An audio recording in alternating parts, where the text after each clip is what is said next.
الأرض ربنا ما خلقت هذا باطلا سبحانك فقنا عذاب النار. أشهد أن لا إله إلا الله وحده لا شريك له وأشهد أن محمدا عبده ورسوله. اللهم صل وسلم وبارك على نبينا محمد صلى الله عليه وسلم.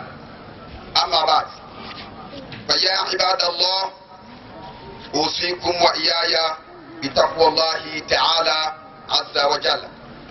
الله أكبر، الله أكبر، الله أكبر، الله أكبر، الله أكبر، الله أكبر، الله أكبر، الله أكبر كبيرا والحمد لله كثيرا وسبحان الله بكرة وأصيلا. Ndugu zangu katika imani, baada ya kumshukuru Allah tabaraka wa taala, sikuhusieni katika jambo jingine bali na kuhusieni katika kumcha Allah tabaraka wa taala. Ndugu zangu Waislamu, tulikuwa tumo ndani ya mwezi mtukufu wa Ramadhani, mwezi ambao tumejipinda sana kutoa toba kwa Allah tabaraka wa taala. Ndani ya siku 30 tukimuomba Mwenyezi Mungu atufutie madhambi yetu na atuweke katika watu wenye kupenda swala. Na leo hii tumo ndani ya siku ya Eid al-Fitr, siku ambayo ni siku adhim, yani siku kubwa, siku ya mkusanyiko, na ndiyo maana tunatu wote tunakusanyika hapa kwa ajili ya kuswali salatul Eid. Ndugu zangu Waislamu, hotuba yangu ya leo au mada yangu ya leo inazungumzia neno lifuatalo. Neno kubwa inalozungumzwa leo ni takwa, yani ucha Mungu. Ndani ya Qur'ani katika sura al-Baqara aya 183 Mwenyezi Mungu mtukufu alituambia maneno yafuatayo baada a'udhu billahi minash shaitanir rajim. Bismillahir rahmanir rahim. Ya ayyuhalladhina amanu kutiba alaykumus siyamu kama kutiba ala alladhina min qablikum la'allakum tattaqun. Allah anasema, enyi Waislamu mliomwamini Mwenyezi Mungu azza wa jalla, mmeandikiwa, mmefaradhishiwa, mmelazimishwa kufunga mwezi mtukufu wa Ramadhani. Na mnafunga mwezi mtukufu wa Ramadhani kama walivyokuwa wakifunga wale waliokuwa kabla yenu. Lakini sosi kubwa ya kufunga nini faida yake? Muislamu anafunga kumaliza mwezi mzima ili apate la'allakum tattaqun, yani apate ucha Mungu. Sasa leo ndio swali la kujiuliza kwamba je, mimi siku nilizofunga za mwezi mzima nimepata takwa, au nimefunga mwezi mzima kwa kujiridhisha na kujionyesha kwa watu, lakini takwa nimemwachia Allah tabaraka wa taala? Ndio maana mada yangu ya leo ikazungumzia takwa, yani mtu angalia alivyokuwa na takwa ndani ya mwezi wa Ramadhani, miezi mingine ataendelea takwa hiyo hiyo au atakuwa ndio masalamu leo ndio mwisho? Ndugu zangu Waislamu, lazima tuangalie. Kuna wengine tuko Waislamu lakini tunajua swala zetu ni siku ya Eid, siku zingine hatujui kama kuna swala. Sasa takwa itapatikana kwa kusali Eid tu ndio watu wapate takwa? Allah anaanza kusema katika Al-Imran, hii ni sura ya 3 aya 102. Mwenyezi Mungu mtukufu anasema, ya ayyuhalladhina amanu, yani hutuba yao inakuambia wewe tuliamini, haimwambii mtu mwingine. Enyi mlioamini, itakullaha, mcheni Mwenyezi Mungu haka tukati, ukweli wa kumcha. Waislamu tunakasumba sasa kumcha Mwenyezi Mungu kwa ukweli. tunamcha Mwenyezi Mungu kwa ujanja tu. Sasa hatutofika kwa Allah namna alivyotuandalia. Tumekuwa ni wasanii. Ni bora tukajidhihirisha tu kwamba hatuna Uislamu, tukaenda kufanya usanii ili tupande majukwaani, tupate mapesa, tujenge dunia. Kama tunabakiza Uislamu wa kuvaa makanzu na wa kusali Idi, bado kabisa Uislamu wetu haujakamilika kati. Tutakuwa bado ni watu ambao tunatafuta kujionyesha mbele za Allah na mbele za Waislamu wengine. Anatwambia itakullah haka tukati, mcheni Mwenyezi Mungu ukweli wa kumcha, wala tamutuna, wala msife illa wa antum muslimun, mfe hali ya kwamba ninyi ni Waislamu wa kweli. Leo hii Muislamu anakuwa ni Muislamu, anakufa si Muislamu, kwa sababu anatakuwa takwa yake ni Idi mpaka Idi. Yani yeye anaona Mwenyezi Mungu huwa hai siku ya Idi, miezi mingine Mungu anakufa. Hata Uislamu aina gani ndugu zangu Waislamu? Huu utakuwa sio Uislamu, bali utakuwa ni kupeleleza. Katika surati Tauba, sura ya 9 aya 119, Mwenyezi Mungu mtukufu anasema mambo yafuatayo: ya ayyuhalladhina amanu, enyi Waislamu mlioamini, mkamwamini Mwenyezi Mungu kweli wa kumwamini, ittaqullah, mcheni Mwenyezi Mungu azza wa jalla. Leo nimesema mada ni ittaqullah, sina mada nyingine, ili kukujenga wewe Muislamu ujue kwamba Muislamu unatakiwa uwe mcha Mungu, usiwe ni Muislamu wa usanii. Ittaqullah wa kunu ma'as-sadiqin, mcheni Mwenyezi Mungu halafu Mungu na watu wa kweli. Waislamu tuko wajanja sana, hatuna ukweli katika ibada zetu. Hatuna ukweli, tuko wajanja sana. Sasa ibada zetu hizi nani asipokee? Kwa ujanja tunaofanya huu, kwanza hatuko kweli. Tumeapa kwa Mwenyezi Mungu tukakiri kwamba ashhadu an la ilaha illa Allah wa ashhadu anna Muhammadar rasulullah, kwamba nimekubali kabisa hakuna pasee kwa haki ila Mwenyezi Mungu mmoja ambaye hakuzaa na wala hakuzaliwa. Kama umekubali haya na ukakubali tu Muhammad sallallahu kama ni mtume wake, inakuwaje amekwambia uswali swala 5 unakataa? Halafu wewe unaweka swala yako ni Idi? Hii ndio shahada kweli? Ndugu zangu Waislamu, hebu tujiulize, hii ndio shahada ya kusali Idi? Halafu sala zingine tunawaachia hao tunawaachia? Tutafika kwa Allah kweli kama anavyotaka Allah? Tuna mtihani mkubwa sana.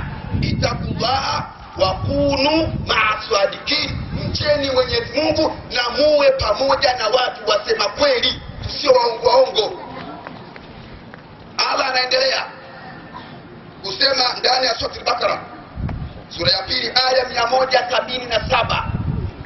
Mwenyezi Mungu mtukufu anasema laisa libirra an tuwallu wujuhakum, haujawa wema, haujawa utakatifu, an tuwallu wujuhakum, kuelekeza nyuso zenu qibla al-mashriq wal maghrib, kuelekeza mashariki na magharibi kwa ajili ya kuja kusali Idi. Halafu kasema umemaliza, walakinna albirra, lakini ucha Mungu, man amana billah, ni yule ambaye anamwamini Mwenyezi Mungu Subhanahu wa Ta'ala kwamba Mungu ni mmoja na ndiye anayekusudiwa kuabudiwa, hasi ana mwingine. Kwa hiyo kama utamwabudu Allah Tabaraka wa Ta'ala kiukweli, una mapungufu makubwa sana, inabidi mapungufu hayo kuyaondoe, na hakuna mtu wa kuyaondoa mwingine ila ni wewe mwenyewe. Kisha kaendelea wal yaumil akhir, na wanaamini siku ya mwisho. Kisha kasema wal malaika, na wanaamini malaika kwamba ni viumbe wa Mwenyezi Mungu Azza wa Jalla, sio wa kuabudiwa, bali ni viumbe Mwenyezi Mungu ametuma kazi na Mwenyezi Mungu Azza wa Jalla, na kazi yao ni ile waliotumwa na Allah kufanya, huwa hawasi. La yasuna Allah ma amarahum, hawamwasi Mwenyezi Mungu kwa yale amrisha, yafaluna ma yumarun, wanafanya yale walioamrishwa. Uamini hivyo, usiamini kama malaika ni wa kuabudiwa, la hasha. Akaenda kasema wal kitabi, na kuamini Qur'ani. Muislamu, mbona Qur'ani uiamini? Unataka muongozo wako kiwe kitabu gani? Muislamu umekuwa ni msanii, hata Qur'ani yako ambayo inakuongoza kimaisha duniani, kaburini, leo mnasema huitaki. Tumekuwa ni watu wa kununua magazeti ya udaku, kununua magazeti ya sani, kununua magazeti ya mipira, wakati kununua msaafu wa Abdullah tafsiri ukasema yaliyomo hutaki, kwa kupoteza muda. ili maana muangalie mechi gani imeshinda na mechi gani imeshindwa. Huu ndio Uislamu wako. Angalia Uislamu unakwenda wapi? Amini kitabu cha Qur'ani kama kitabu chako na ukisome yaliyomo yafanyie kazi, sio kuyabagua bagua. Allah akaendelea wanabiyina na kumkubali Mtume Muhammad sallallahu alaihi wasallam. Baada ya kuamini hivi, wa atal mala ala hubbi, na kutoa mali na kuwapa mali wale ambao wako chini yako, tena uwape mali ile unaoipenda, ala hubbi, mali unaoipenda, sio kutoa ile ambayo ni mbaya. Kama unatoa mbuzi unamtoa aliyenona kweli kweli haswa, sio unaangalia mbuzi ambaye amejinyea, ambaye kakonda konda, yuko hoi bin taabani, yawezekana jioni akawa hayuko duniani, eti unatoa. Sio Uislamu, haufundishi hivi. Akaendelea zawil kurba, na kuwapa wale watu wa karibu, waliyatama na mayatima. Leo hii mayatima, badala ya kuwatukuza mayatima, badala ya kuwaheshimu na kuwapa mali, sasa mayatima toka ni kuwanyanyasa. Tena mpaka unamnyanyasa mpaka anakubaki. Hao jamaa hivi alishafiwa na baki siviko hoi kweli. Unatamka maneno haya kusaidia nini? Mungu anakuambia yatima mfariji, yatima mpe kitu, wewe unaanza kunyanyasa yatima. Maana yake nini? Akaenda kusema wale masakina na maskini. Watu Mungu anaamrisha watu wapewe riziki, lakini bado mtu wa watu anawalaumu, anawalaani, anawaambia naye atumie akili. Atumie akili gani? Bali Mungu alikuwa ajui kama kuna maskini? Mungu alikuwa ajui? Angelikuwa anaona kama kuna maskini, basi singeliweka na singeliwataja wapewe pesa. Kwa hiyo wewe tu kama una mali, jua ni jukumu lako kumpa yatima, kumpa maskini. Kwa vyovyote vile, na usipompa ni deni. Jambo la kiyama utaulizwa. Kwa hiyo ni bora ukafanya haraka kabla ya siku hiyo. Hiyo siku ni ngumu. Siku hiyo sio ya kutaraji utatoa siku hiyo. Toa hapa duniani. Yaani wewe fanya ufanyavyo, wewe kama tajiri wewe toa tu watu wale, hakuna lingine. Hakuna ujanja gani, wewe toa tu watu wale. Usiogope kumpa mtaka, utampa nani? Mungu. Toa mali kwa maskini. Wabu ni sabili na wapita njia. Mpita njia anapita ameharibikiwa, unaweza kumjadili. Kama uko na wasa, mpe mambo yake amalize, asafiri. Wasailina, na wanaoomba. Unajua kuna watu wa aina mbili. Kuna mtu ambaye ni maskini lakini amewekwa roho na Mwenyezi Mungu ya kutoomba.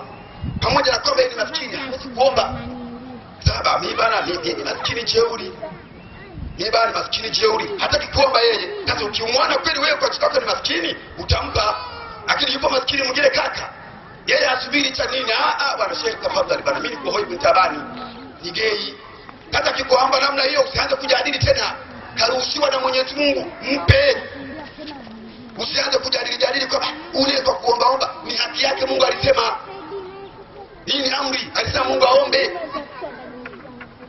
Kwa hiyo ndivyo ilivyo. Hata tukipinga namna gani, hivi ndivyo ilivyo. Na ndio maana Mwenyezi Mungu alinyanyua daraja kwa daraja, ili wakubwa watumikishi wadogo wanakwenda mpaka sasa hao na hao wawape na hao wapate riziki. Ndivyo ilivyo. Hatuwezi kuwa sote matajiri, haiwezekani. Katu haiwezekani. Nini maana ya zaka? Maana ya zaka ni matajiri wapewe mali, watupe sisi maskini tuendeleze biashara zetu, na sisi ingalau tufikie hata 1/8 ya kwao. Lakini anasema kama huyu nikimpa huyu inawezekana akaja kapana kanizidi mimi. Angalia mawazo alionayo. Akikuzidi wewe tutakupa na wewe tena. Basi mnapeana, akipanda daraja wewe ukashuka, anakushusha na riziki. Hapo ndio unapata. Tunapandishana hivyo hivyo. Kama mwichi mama anavyotwanga, akitwanga mara moja, anarusha juu mara moja, anarusha juu. Hivyo tunainuana. Je, tunafanya hivi? Kila mtu anang'ania anakwake tu mpaka hapo nayo. Alafu anasema mimi ni Muislamu haki kabisa. Baba ni Muislamu, mama ni Muislamu. Na mababu ni Waislamu. Tena tumesema kawaida, mahaji watupu. Watu wewe. Mahaji watu ndio watakusaidia nini? Yaani mwasi umezuka hata kupita baba wako ni haji. Hakuna faida, ni hasara tupu. Mwenyezi Mungu akaendelea wa fi riqabi, na kukomboa watumwa. Hii ni shughuli. Leo hii hatuna watumwa, lakini je, watumwa tuwaweke wapi? Watumwa sasa hivi ni wafungwa. Nani amekwisha kwenda kukomboa mfungwa gerezani Kitengure? Basi tumeshindwa kwenda hata kwenda kuwasalimia. Nani ameishaenda kama akasalimia mfungwa nani? Hakuna. kwanza najua kila kitengule hapa inawezekana sirudi. Unaogopa? Una makosa gani mpaka unaogopa kitengule? Nenda ukasalimia mfungwa na jitahidi uulize huyu mfungwa anakosa gani, ana tatizo gani? Je, kuna faini iliyosemwa mimi nilipe faini mkomboe? Fanya hivyo. Ndio Uislamu. Sio Uislamu ni kuvaa makanzu na vilemba alafu na kupenda barabarani kupiga miruzi barabarani kama sheitani. Sio Uislamu. Kisha baada ya yote haya Mwenyezi Mungu akasema waqamu salata, na wakasimamisha swala tatu. Neno likija wa aqamu na kusimamisha swala, sisi tunatafsiri kwamba tuswali. Ukiswali swala kama hizi zaidi tu, Mungu anasemaje? Fawailul lilmusallina alladhina hum an salatihim sahuna. Adhabu kali itakuja kuwafikia wale watu wanaoswali idi tu. Bwana ndio Uislamu umekamilika pale. Adhabu kali itawachukia watu wa namna hii ambao wanaswali, alladhina, wale ambao swala zao wanasali. Yaani kunajifanya kusahau swala Muislamu. Kwani wewe ni Muislamu? Unajifanya swala umesahau? Na mbaya zaidi tunawasingizia viongozi kama viongozi bana wamekutaiti sana. Wamekutaiti wapi wewe Mswahili mjanja wewe? Amekutaiti wapi? Sema umejitaiti wewe tu. Hakuna aliyetaitiwa na tunanati hapa. Unafanya kazi masaa 12, masaa 12 uko huru. Kazi kutembea godown tu. Huo muda umekutaiti sana gani? Wengine tunafanya kazi masaa 8, masaa 16 uko godown unacheza. Draft, unacheza bao. Au kiulizwa boss amenitaiti. Acha uongo Muislamu. Mtaitwa saa ngapi? Wote hapa tuko hapa kwa ajili ya kazi. Lakini ule muda ambao huna kazi ya utajiri wako, fanya mambo ya Allah tabaraka wa taala. Mwarabu anasema hivi, i'malu li'amalu ka'annaka ta'ishu abada. Fanya kazi duniani kana kwamba wewe hutokufa, yani upo milele. Upande mwingine wa shilingi, waabudu Allah ka'annaka tamutu ghada. Umwabudu Mwenyezi Mungu kama kwamba unakufa kesho. Yote mambo nayo. Sio nganie tu kazi tu upate pesa, ununue magari. Alafu hata Mwenyezi Mungu aliyekupa pesa unamsahau, utoi zaka, utoi sadaka. Yaani kwa maskini mkono unarudi mfukoni baada ya kutoa. Kazi itoka na faida gani hiyo? Kazi itoka na faida gani? Wewe ukifa ndugu yangu, vyote umeviacha. Mtume ametuambia kwamba atakapokufa mwanadamu anakufa, atakachobakia kwake ni mambo matatu tu. Jamaa yake, mali yake alionayo, sijui na nini vingine na amali. Sasa katika vyote hivi, jamaa utawaacha, mali utaiacha. Hii sasa amali, yani kazi unaifanya kwa ajili ya Allah, ndio utakao kwenda nayo kabrini. Sasa hii ndio utakoma nayo mle. Kama ulifanya kazi ya kishetani, marhaba, rafiki yako ni shetani. Maana ndivyo ilivyo, mtu ambaye hana imamu wake shetani. Kama unamkataa Allah, basi unamkubali shetani. Kwa hivyo vyote vitukubaliane kwa hili, kwamba kama utaki Mungu aliyoamrisha kuyafanya, maana kuna yule uliyemwamini mwingine. Allah kaendelea kama waatu zaka, na wakatoa zaka. Akaendelea akasema walimufuna biahadihim idha ahadu, na wanatekeleza ahadi zao wanapokuwa wameahidi. Ili nalo kwa Muislamu ni kashishi. Tena Muislamu anapoahidi ahadi, ukifika ule muda kwamba ndiye atakiwa aende akalipa ile ahadi yake, anakuwa mjanja zaidi ambaye wai. Akiona sura kule kaifananisha kama yeye na ngai, anakata kona. Amesahau ile ahadi. Hakuna Muislamu huyu. Kwa hiyo Uislamu wa namna ya kijanja hautaki bila Mwenyezi Mungu Subhanahu wa Ta'ala. Wasabirina fil ba'sa'i, na wanaokuwa na subira katika wakati wa shida. Unapokuwa na shida, ima za matatizo nyumbani, magonjwa yamezidi, unabibisha huyu anapona, mwingine anashikwa na ugonjwa, mwingine anakuja hivi, unatoa mali, unaona mali zinaanza kupungua, tukakutibisha watoto hawaponi, unafanya hivi, ushaki Mungu anamchukua mmoja na peleka, yani unazidiwa kabisa na matatizo. Sasa hayo unaambiwa fanya subira kwa haya matatizo. Lakini mwingine anasema sasa hapana, kama ni hospitali nimejitahidi sana, lakini hapa naona kuna mkono wa mtu. Sasa mkono wa mtu huo tutafsiri upi? Mkono wa kushoto, mkono wa kulia, mkono gani? Umesema kuna mkono wa mtu wa kushoto, wa kulia. Halafu unaanza kwenda kutembea kwa wale wanaovaa njuga, wanajipaka rangi nyeusi na ngozi za wanyama fulani ili wakusaidia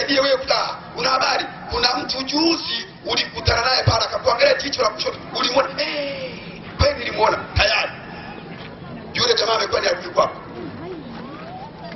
Hivi yule adui kwako yeye ataishi milele? Muislamu farata fakiruna. Hivi kwa nini Muislamu afikiri? Haya ni matatizo ya ulimwengu, lazima mtasubiri sana. Hata kama ni kazi ulikuwa na cheo, kikishuka cheo ujue ni matatizo, ni mitihani, fanya subira. Kuna kushuka cheo ama kuna kufukuzwa kabisa kazi, usilalamike. Ujue riziki yako gawa, tafuta kwingine ulikopangiwa na Allah utapata. Hakuna dalawana mtu mashenzi, wewe jiulize umefukuzwaje? Wewe sio mshenzi bado. Yaani unakuwa washenzi tu wale kufukuza au washenzi wale kutemja cheo. Wewe sio mshenzi unateremshwa, sio mshenzi na wewe ni mshenzi tulifukuzwa. Kuna tatizo gani likufanya mpaka ukafukuzwa? Kwa hiyo tunasema dai hawa jamaa. Yaani mwakubali si hawa. Wana haki kweli. Jana tukamata tuliiba ndize na kufukuzwa. Hawa jamaa watenda haki kweli. Useme basi hivi ngarau. Ndio Uislamu. Lakini unang'ang'ana haya mashenzi bana, yamenifukuza bana. Ukiulizwa kwa sababu gani? Unajua bana, sio najua na mwezi ni wa nani, sema umekufa dizeli tuelewe ni hilo. Kwani uliajiriwa kuiba? Uliajiriwa kufanya kazi. Mwisho wa mwezi mashallah weka mfukoni. Ndivyo unatakiwa. Lakini wewe kabla mwisho wa mwezi katikati weka. Utakata kona weka. Miruzi mingi weka. Ukikata kona weka. Wewe Muislamu wewe. Unayatoa wapi haya? Yaani paka mtu anataka kusema kabla mimi mshahara wangu mimi bana, mimi ni benki. Benki tu mshahara wangu. Sasa unakula nini? Wewe mshahara wako unaweka benki. Wewe unakula nini? Huwezi kujua sheria si mashehe nyewe. Nyie mashehe mwezi kujua. Sisi mishahara ni kuweka benki. Kumbe kuna vingine hapo katikati tunavyoliwa. Mshahara benki mwezi mmoja miezi mitatu nyumba hii hapa. Kile bwana mshahara wa aina gani ukipiga mahesabu 150,000.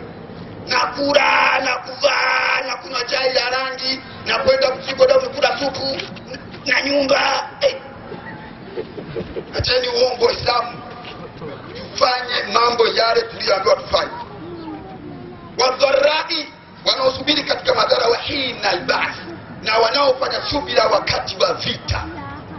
Vita hivi kipigana utakiwi kukimbia, komaa kama rijali. Ukomae kabisa ufanye kazi. Mungu akasema ulaika alladhina sadaku. Hao ndio Waislamu sadaku, wasema kweli, wanaotenda haki. Wa ulaika humul muttaqun, na hao ndio wacha Mungu. Angalia mlolongo wote huu. Hao ndio wacha Mungu, hao ndio alimuttaqin. Kwa ndugu zangu Waislamu, tuombe sana Mwenyezi Mungu Subhanahu wa Ta'ala ili tuupate uongofu. Kama sio hivyo, kwa hayo tuliyozungumza, bado tutakuwa tumepungukiwa. Tumwangalie Rasulullah sallallahu alaihi wasallam katika hadithi yake aliyoitwa Abi Dharr Jundub ibn Hanad radhiyallahu anhu. Anasema maneno yafuatayo. Anasema kwamba sami'tu Rasulullah sallallahu alaihi wasallam, nilimsikia mjumbe wa Allah akisema ittaqullaha haythu ma kuntum. Mcheni Mwenyezi Mungu popote pale mlipo. Hii ni sifa ya Muislamu, kumcha Mwenyezi Mungu popote pale alipo. Yaani uwe sehemu unapofanya kazi huko peke yako, wewe na mashine na wewe, na mche Mungu hapo hapo. Sio kwamba sasa hapa watu hawanioni nifanye na kufanya hapa. Umeambiwa ittaqullaha haythu ma kunta. Siku moja mzee mmoja alitoka na kijana wake, wakaenda wakaiba mbuzi. Walipoiba mbuzi wakakisia muda wa saa 10 za usiku, watu wote wamelala, wakataka wamchinje yule mbuzi hapo apate riziki. Maana asubuhi kile kucha ngozi watupe kule porini, mambo yaendelee. Sasa mzee anamwambia kijana, una habari? Hapa tulipo hapa hakuna anayetuona.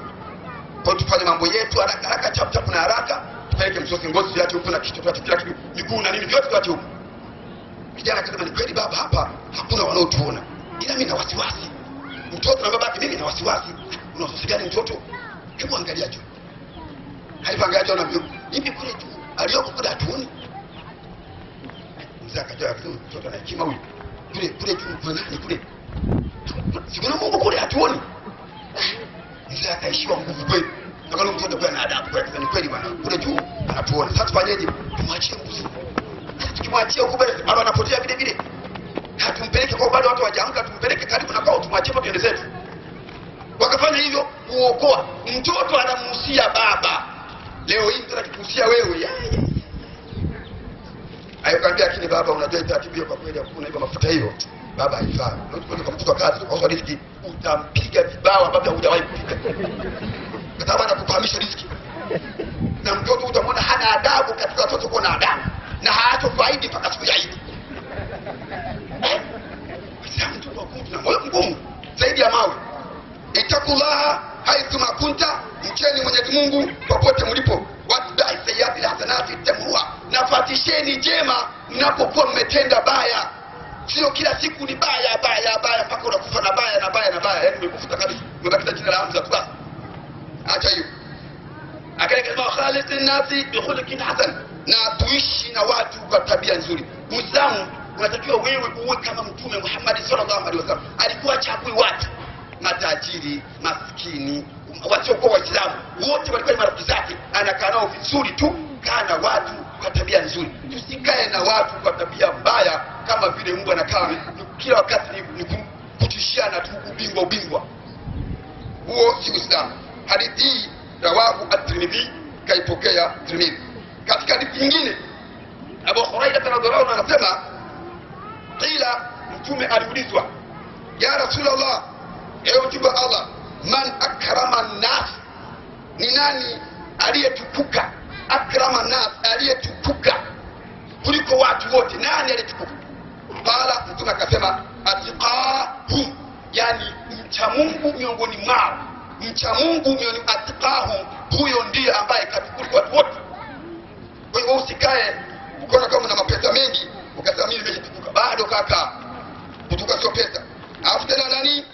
Ani Dari ibn Hatim at-Ta'i radhiyallahu anhu, na anasema, sami'tu Rasulullah sallallahu alaihi wasallam, nilimsikia mjumbe wa Allah rehema na amani juu yake yakulu, akisema, anasema maneno yafuatayo, kana yakulu, Allahumma, ewe Mwenyezi Mungu, in as'aluka al-huda, anatufundisha dua ya kuomba. Anasema tuombe dua hii, Allahumma inni as'aluka al-huda, ewe Mwenyezi Mungu, hakika mimi nakuomba uongofu, yani nijue kumjua Mwenyezi Mungu, niondoke na matatizo hapa duniani, wa tuqa, na unijalie ucha Mungu. Hii ndio unaiomba. Hata kama wewe ndio utapata ucha Mungu lini? Huwezi kupata. Wakuangalia tu sadaka leo unacheza kwa utapata ucha Mungu pale. Hakuna ucha Mungu hapo. Hapo utaangalia tu sadaka leo unacheza, amevaa uchi, matokeo yako yanaanza kuharibikiwa wewe mwenyewe. Sawa. Akaenda akasema wala afafa, na nakuomba Mwenyezi Mungu uniepushe na mabaya. Walighina, hili ndio linakuja mwisho. Walighina, na unijalie utajiri, bila sio kuiba. Akujalie utajiri halali. Tena faiba ni baraka fi, kwenye baraka ndani yake. Aqulu qawli hadha wa bima li wa rahmatil muslimina wal muslimat wal mu'minina wal mu'minat fastaghfiruhu innahu ghafurur karim.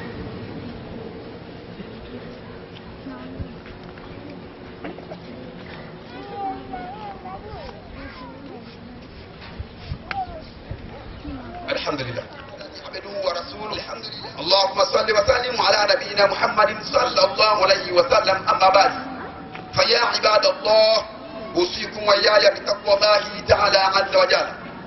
الله أكبر، الله أكبر، الله أكبر، الله أكبر، الله أكبر، الله أكبر كبيرا، والحمد لله كثيرا، وسبحان الله بكرة وأصيلا.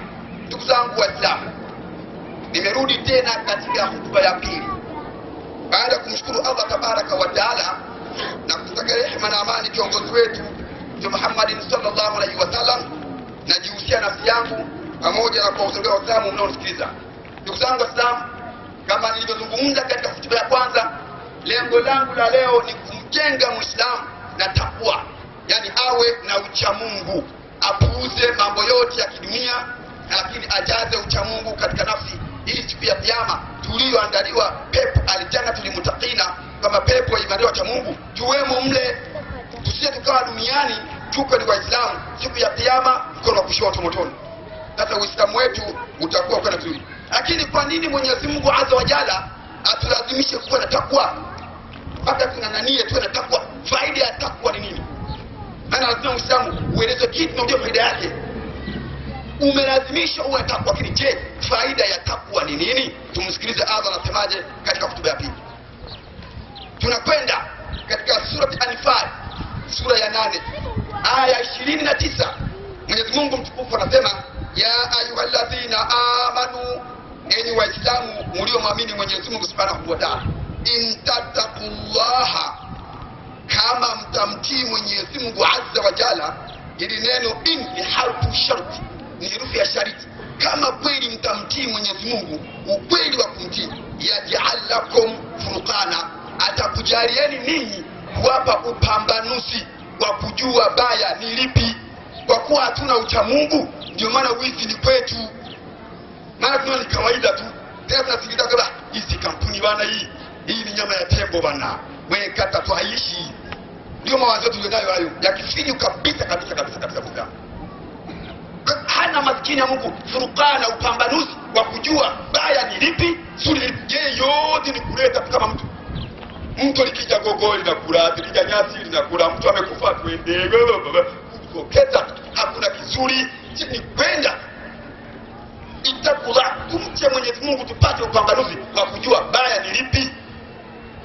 Mtu anakaa na mwanamke miaka na miaka, hajafunga naye ndoa, hana furukana huyu, hajui kwamba kukaa na mwanamke asiyekuwa na ndoa ni haramu. Je, kwake ni halali?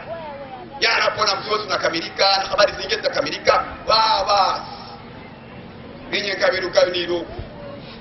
Wewe Muislamu, pambanuka, tafuta ucha Mungu, ujue nini maana ya takwa. Usingangane kwa vitu ambavyo hujui. Tafuta furukana, upate ucha Mungu na ujue kibali kipo kiache, halafu kizuri ukishikilie. Akadema mpaka si hilo tu, wa yukafir ankum sayiatikum, na nitakufutieni makosa yenu. Ukiwa takwa, Mungu anakufutia na makosa. Akaendelea akasema, wa yakafir lakum, na nakusamehe. Atamsamaha yote hayo yataki. Mtemo aina gani? Wallahu dhul azim, na Mwenyezi Mungu ana ubora mkubwa sana. Tuangalie At-Taghabun. Taghabun ni sura 34 kuanzia aya 16. Mwenyezi Mungu mtukufu anasema, fatakullaha mastata'tum. Fatakullah, mcheni Mwenyezi Mungu mastata'tum, namna muwezavyo. Wasma'u, sikilizeni leo ninayowaambia. Acheni kujifanya mmeweka pamba kwenye sikio kwamba msikii. Sikilizeni ninachowaambia leo ni kwa mcha Mungu tu. Yaani tukitoka hapa kila mtu awe ni mcha Mungu, aonekane ucha Mungu mbele za Mwenyezi Mungu, mbele ya Rasulullah na mbele ya watu, na ujulikane kweli ni mcha Mungu. Sababu kweli Ramadhani imekujenga, umepata ucha Mungu. Wasma'u, sikilizeni ninayowaambia Waislamu. Kwa nini mtaki kusikiliza? Masikini ya kuja yanasikiza muziki. Zikipita ngoma hapa wote mnasambaa kama Mr. Mtume. Nimetoka tangazo lilo nini Vodacom wote uwanjani. Haya ndio mnayasikiliza. Kwa nini mangine hamsikilizi? Yanapoteza muda. Ndio maana mpende kusikiliza. Wasma'u, sikilizeni. Naambiwa wa ati'u, sio kusikiliza tu na kuyatii. Unaposikiliza jambo na ulitii. Alafu akasema wanifiqu khaira li anfusikum. Nimerudia tena, toweni kilicho bora kwa nafsi zenu. Hata kama unatoa kumpa Hamza na kula Hamza, lakini bado nafsi yako inaendelea kuwa na heri. Lakini sisemi kwamba wote eti mtu mlipi mimi, sijasema hivyo. Huu ni mfano. Sasa nijitoe mfano kwa mwingine tena. Wakati mimi na njaa, lazima nianzie kwangu shehe. Maana kwa wao nasema nyama mkulisha itamlia mirembo. Muombe mtoto hapo anza kula, anaanza pale nyumbani na kula pale mshaimekui na komana nenda na nje. Tunasema na mimi nifuti. Ukinihukumu unielewa na kunihurumia, alhamdulillah. Lakini ukisema kama kanikasanii yote haonda. Lakini nimesema. Sinaambiwa niseme. Aya, Mwenyezi Mungu akasema, amaishuka wa man yuqa shuha nafsi, na yeyote yule atakayefanya na mwenye kujiepusha na ubakhili wa nafsi yake, yani ukawa si mbakhili, unapenda kutoa kwa ajili ya Allah, basi Mwenyezi Mungu anasema wewe unafanya kwa nafsi yako. Ulaika humul muflihun, hao ndio watakaofaulu siku ya kiyama. Lakini pia katika Torati Mwenyezi Mungu akasema, hii sura 65 kuanzia aya ya 2 mpaka aya ya 5 ni vipengele. Mtu akisikia nimesema ya 2 mpaka ya 5 hapo anaanza kuwaza tena. Hata jamaa katamaliza lini kutuba? Sio wasiwasi, shekhe, leo ni siku yako, sikiliza. Mwenyezi Mungu anasema, man yatakillah, atakayemcha Mwenyezi Mungu Subhanahu wa Ta'ala, yaj'al lahu makharaja.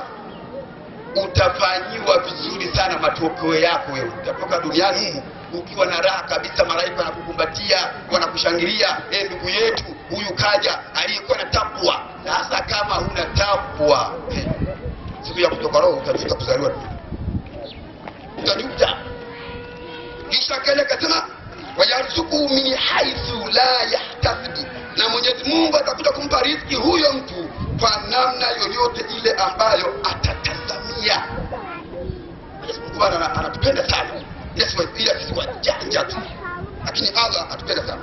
Kisha akasema, man yatakillah, atakayemcha Mwenyezi Mungu Subhanahu wa Ta'ala, yaj'al lahu min amrihi yusra, akamjalia Mwenyezi Mungu katika mambo yake yusra maana ni wepesi. Akasema aini yusra ingekuwa ni mzito, hata akasema yusra wepesi. Sasa yote haya Muislamu hayataka. Yeye Muislamu amekuwa ni msanii, anapenda ambayo yeye nafsi yake inamkubalia. Inna Allah wa malaikatahu yusalluna ala nabi ya ayyuhalladhina amanu sallu alayhi wa sallimu taslima. Allahumma salli ala Muhammad wa ala ali Muhammad kama sallaita ala Ibrahim wa ala Ibrahim, barik ala Muhammad wa ala ali Muhammad kama barakta ala Ibrahim wa ala Ibrahim fil alamin innaka Hamidul Majid. أمير المؤمنين سيدنا أبو بكر الصديق وعمر بن الخطاب وعثمان بن عفان وعلي بن أبي طالب حسنا وقنا باب النار وعذاب القبر وعذاب الفقر وعذاب يوم القيامة. الله من الحقد والحسد والطمع والبغضاء والمعاداة وأثنى ختامنا وتوافنا على كلمة لا إله إلا الله محمد رسول الله.